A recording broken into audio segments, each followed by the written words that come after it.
Olá, bem-vindos ao Criarte. Hoje é dia de atualização. Hoje vamos ficar com mais uma análise da obra de Francisco de Goya.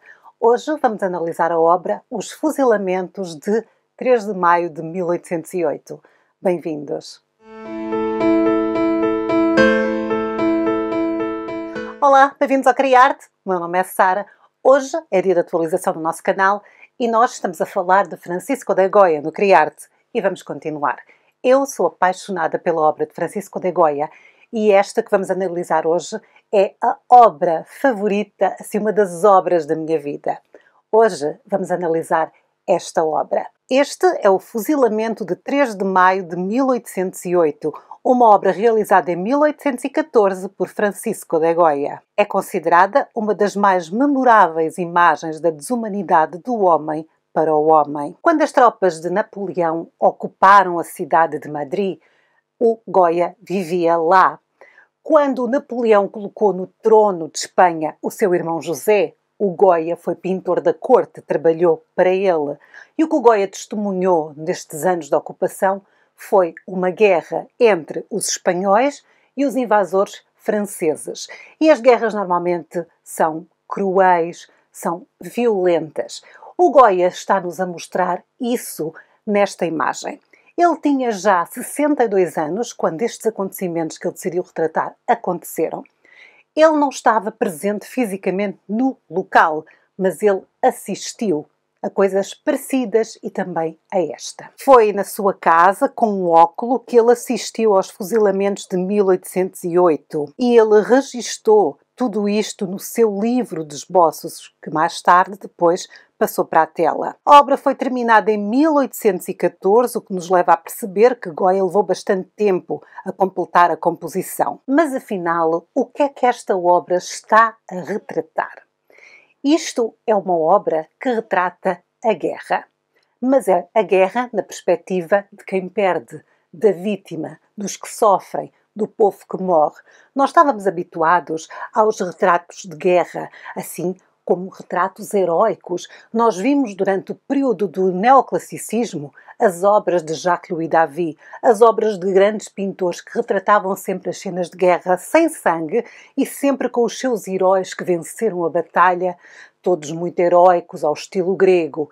Aqui o que nós estamos a ver é o retrato do povo que sofre, daqueles que são as vítimas dos acontecimentos. De 1808 a 1814, a Espanha foi devastada por uma guerra cruel entre os espanhóis e as tropas da ocupação do Napoleão. Era prioridade do imperador Napoleão subjugar de uma vez por todas o orgulho do povo espanhol. No dia 2 de maio de 1808, fartos da guerra e da ocupação, a população de Madrid revolta-se contra os franceses. Estamos a falar do povo, das pessoas normais que vivem numa cidade ocupada. Não estamos a falar de um exército espanhol, nem de soldados do rei, nada disso. Estamos a falar de pessoas comuns que se decidiram a revoltar contra os invasores. A população de Madrid, induzida em erro, entregou-se à revolta e ao assassínio. Assim informava o boletim diário emitido pelo Marechal Joaquim Murat,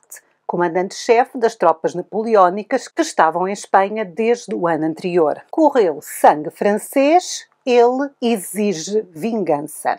Imediatamente o Marechal convocou o Tribunal Marcial e decretou-se que todos os espanhóis encontrados com uma arma deveriam ser fuzilados. A vingança dos franceses foi rápida e foi terrível. Executaram centenas de espanhóis, os rebeldes e os inocentes também, de forma indiscriminada.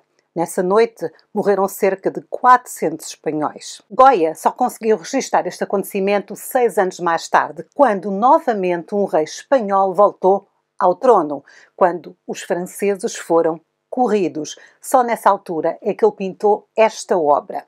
Nesta obra o que nós podemos ver é que já existe uma poça no chão de sangue dos espanhóis. Portanto, este não é o primeiro a ser fuzilado. Isto foi um acontecimento que já estava a meio quando ele decidiu retratá-lo. Para além do sangue dos que já morreram, outros espanhóis enfrentam o pelotão e outros aguardam numa longa fila a sua própria morte. Na verdade, os fuzilamentos tiveram lugar simultaneamente em vários locais da cidade de Madrid. As 400 pessoas não morreram todas neste local que o Goya retrata.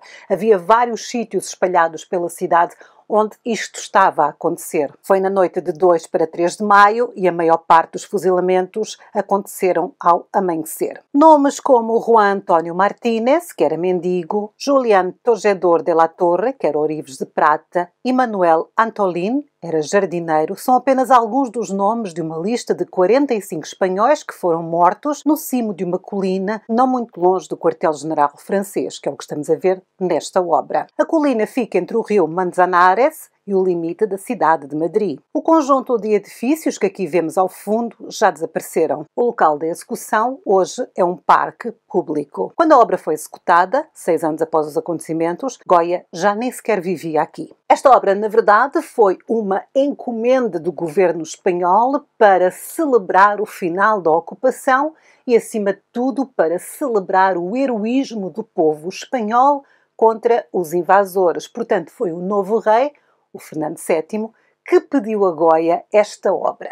Ela é considerada, desde a altura em que foi apresentada ao público, um hino à liberdade. Os homens que enfrentam o fuzilamento tapam a cara com as mãos, desesperados. Eles estão numa cidade ocupada e a família real corria perigo. Por isso é que o povo pegou nas armas. Na verdade, a revolta tinha começado de manhã. Portanto, os fuzilamentos foram de madrugada, mas a revolta começou de manhã, porque o exército de Napoleão estava a levar a família real espanhola para o exílio em França. Já tinham levado a maior parte da família. Faltava apenas um dos filhos do rei, que era o herdeiro, e umas irmãs do rei. E quando os espanhóis viram os últimos membros da família real a serem levados para fora do Palácio Real em Madrid, a caminho de França, revoltaram-se. Eles não queriam deixar a família real sair. O que aconteceu foi algo espontâneo, foi passa a palavra, as pessoas começaram-se a juntar junto ao Palácio Real para tentar impedir os franceses de levar, então, a família real.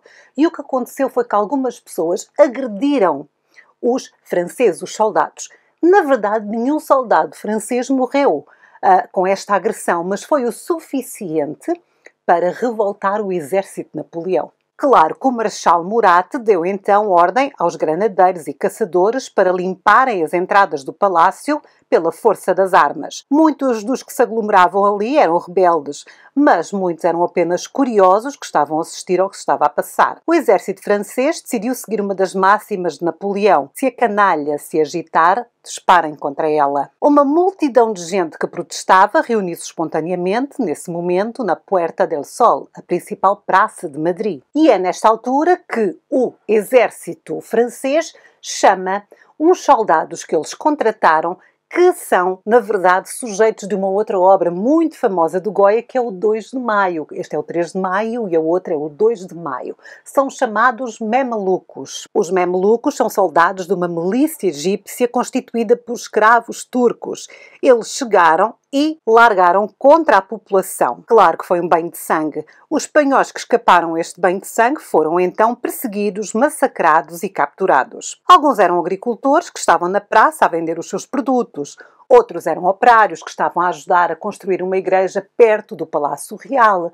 E outros eram pessoas normais, como os mendigos, os ourives e os jardineiros, que faziam a sua vida nestas praças. Portanto, eles foram apanhados no meio de uma turbulência. Provavelmente eles estavam a observar o que se estava a passar com a família real e depois foram acusados de ser rebeldes e o seu nome foi acrescentado à lista das pessoas que foram fuziladas. Os apoiantes da monarquia espanhola também eram conhecidos por distribuir vinho e dinheiro pelo povo nesta praça, para os fazer apoiar a Casa Real e lutar contra as tropas francesas, o que pode ter levado a algumas ações mais corajosas. Mas na verdade não era necessário, pois perante a ocupação francesa, a maior parte dos espanhóis apoiava o seu rei.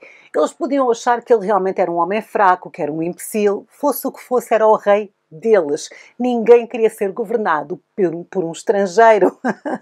Portanto, os espanhóis estavam a favor da Casa Real. Quando começou a haver confusão, estavam todos contra os franceses. Criados com severos princípios da religião e da monarquia, o povo não se deixava levar pelas ideias da Revolução Francesa. Para o povo espanhol, conceitos de liberdade, igualdade e fraternidade não tinham um lugar especial quando a sua cidade estava ocupada. A dedicação do povo não foi abalada, mesmo com um monarca como Carlos IV. O rei da Casa de Bourbon nada fez para impedir a França de ocupar a Espanha. A rainha preferiu ao seu amante e a sua vida de vaidades a tomar decisões públicas. O primeiro-ministro, amante da rainha, levou o país à ruína e aliou-se à França. E isto é algo que muita gente não sabe e que eu acho muito engraçado. É que a Espanha, é assim, quando o Napoleão começou a fazer guerra por metade da Europa e metade do mundo, ele queria anexar tudo o que era país. Os espanhóis aliaram-se aos franceses e disseram: boa ideia, nós agora vamos ser aliados, vamos ser amiguinhos. O que é que eles ganharam com isso? Os franceses queriam ocupar Portugal. Para chegar a Portugal tinham que passar pela Espanha. E não tiveram meias medidas. Chegaram lá ao pé dos seus aliados e ocuparam-nos também. Portanto, deu para o torto. Esta aliança acabou mal. Foi uma bela aliança. Quando o imperador francês ordenou aos seus exércitos que marchassem sobre a Europa, incluiu a Espanha. O povo espanhol só aceitou a abdicação de Carlos IV porque ainda tinha esperanças no seu filho mais velho, Fernando, que estava com 23 anos de idade. Quando os espanhóis perceberam que os franceses queriam levar o seu jovem príncipe, foi a altura em que se revoltaram. Vamos mais uma vez voltar os nossos olhos para a obra. Aqui temos 8 soldados de um pelotão de fuzilamento francês que disparam contra as vítimas à queima-roupa. Os soldados franceses são retratados como autómatos e intemporais. Eles são os servidores embrutecidos que cumprem ordens dos seus superiores políticos e militares. Goya não mostra as suas faces. Os uniformes dos soldados eram feitos de lã não tingida, o que justifica a diferença de tons. As mochilas sugerem que são da infantaria, embora na realidade as execuções não fossem feitas por soldados fardados. As características barretinas, os sabres de punho quadrado e as calças foram introduzidas durante as guerras napoleónicas. As barretinas cilíndricas de feltro com uma cobertura de couro à prova d'água eram pesadas e foram originalmente características das tropas a cavalo e em 1805 também passaram a ser usadas pela infantaria. Os soldados teriam disparado de muito perto devido à fraca iluminação, mas aqui Goya encurtou a distância ainda mais, colocando-os à queima-roupa para intensificar o efeito dramático. O uso das baionetas é também para intensificar o horror. As lâminas eram usadas nas vítimas quando os ferimentos provocados pelas balas não eram imediatamente fatais. Os soldados franceses têm os pés firmemente assentes na posição adequada, preparados para suportar o coice das armas,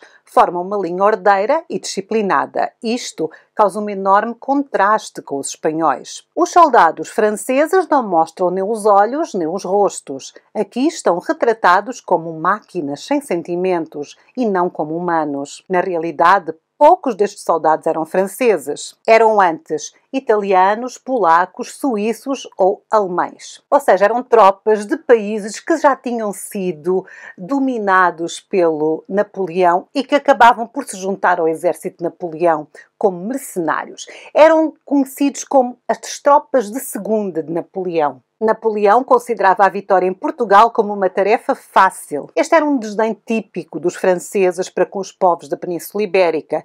Eles eram descritos como preguiçosos, ignorantes e supersticiosos. Espanha e Portugal representavam para os franceses o contrário de tudo aquilo em que estes se acreditavam. Os soldados do imperador viam-se a si próprios como missionários que espalhavam com orgulho as ideias do iluminismo e libertavam os povos europeus das cadeias da tirania. Na verdade, isto é só desculpas. O que eles achavam era que as pessoas do sul da Europa eram ignorantes, preguiçosas e atrasadas e eram fáceis de conquistar. Por isso mandou o seu exército de segunda. Custou-lhe cara a decisão, custou-lhe cara. Na Espanha, os ideais franceses eram vistos com simpatia por uma pequena minoria, normalmente os membros da nobreza e da classe média, e alguns poucos intelectuais, mas a grande maioria não estava interessada numa liberdade importada de um país estrangeiro. Franceses e espanhóis viviam em mundos completamente diferentes. O Marechal Murat, por exemplo, pensava que podia subjugar os espanhóis imediatamente após os massacres brutais em maio, mas após os fuzilamentos em Madrid, a agitação espalhou-se por todo o país, tornando-se num levantamento geral e uma guerra aberta contra os franceses. Durante 6 anos foi conduzida de ambos os lados uma guerra de uma brutalidade sem paralelo. Pilhagens, violações, torturas e assassinatos faziam parte do dia-a-dia. Goya, claro, assistiu a esta explosão de violência no seu país e ficou ao mesmo tempo fascinado e perturbado. Em 1810, partilhou muitas destas suas visões e memórias na série Os Desastres da Guerra. E até agora olhamos para os soldados franceses, que aqui são retratados sem rosto, como máquinas, sem identidades. Franceses que, na verdade, nem franceses eram, mas pronto.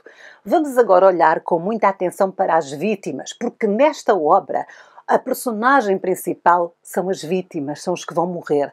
Vamos olhar. Ajoelhado na fila da frente está um frade que pela roupa pode ser franciscano ou capuchinho. O mais provável é ser franciscano por causa das suas vestes cinzentas e da cabeça rapada. Este tem as mãos postas num gesto de súplica. Não é provável que este estivesse envolvido na revolta do dia anterior, pelo que a sua presença aqui nos recorda a natureza arbitrária desta matança feita pelos franceses, em que muitos inocentes foram fuzilados juntamente com os revoltosos. Uma das hipóteses da identidade do frade é Galego d'Ávila, franciscano, capelão do Mosteiro Mor da Encarnação de Madrid, cujo nome figura na lista de fuzilados nesta colina. As suas mãos estão em súplica por si e pelos seus companheiros. Isto porque, aos olhos dos fiéis católicos espanhóis, Deus tinha o poder de conceder asas àqueles que estão aprisionados à terra.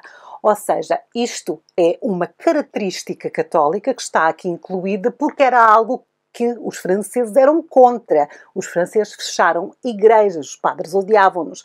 Então, o Goya está a colocar aqui uma simbologia também católica. Claro que numa altura de guerra contra os invasores, rezar só não era suficiente e muitos dos padres eram os primeiros a apelar à resistência contra os invasores. Muitos também pegaram em armas, chegando mesmo a chefiar forças rebeldes e apelando a uma nova cruzada. No contexto espanhol, isto é muito simbólico, pois fora no século XV, na luta contra os mouros, que o país se unira pela primeira vez. Agora eram os franceses, os infiéis, e Napoleão, o anticristo. Claro que percebemos o ódio dos clérigos por Napoleão, pois, segundo as ideias do iluminismo, as igrejas tinham que ser fechadas. Em Espanha, Napoleão fechou algumas igrejas e mosteiros e conventos e aboliu a Inquisição. E atenção, a Inquisição, logo depois do rei, era a maior autoridade. De repente, deixou de ser uma autoridade. Estamos a falar de séculos em que a Inquisição dominava a vida moral e a vida social de Espanha e de repente deixaram de ter poder. Obviamente que isto não caiu bem, então começaram a unir o povo para pegar nas armas e lutar contra os franceses. Vocês estão a perceber porque é que durante 6 anos ninguém se entendia e andavam todos a bater-se. Os franceses não conseguiam dominar de maneira nenhuma os espanhóis. O povo aliou-se aos intelectuais e aliaram-se também à Igreja contra os franceses. A Igreja como um todo, em toda a Península Ibérica, estava muito ligada à monarquia. Juntos promoviam o patriotismo e a ordem. Goya atacou muitas vezes a Igreja nas suas obras por ser muito poderosa e ao mesmo tempo muito corrupta. Nas suas gravuras vemos membros do clero bêbados, indolentes, doidos por mulheres. Era uma Igreja cheia de vícios, mas era uma Igreja ferozmente protetora do rei e do seu território e do seu poder. Na Andaluzia, um franciscano gabava-se de ter abatido 600 franceses com as suas próprias mãos. Perto de Múrcia, um padre incentivava as aldeias a juntarem-se a ele na Guerra Santa. O marechal francês, Langrée, observou: "Diga o que disserem, são os tipos que se batem bem." Os espanhóis adotaram um estilo de guerra de guerrilha em pequeno grupo. Eles conheciam o seu território, juntavam-se em pequenos grupos e todos os dias davam cabo da cabeça dos franceses.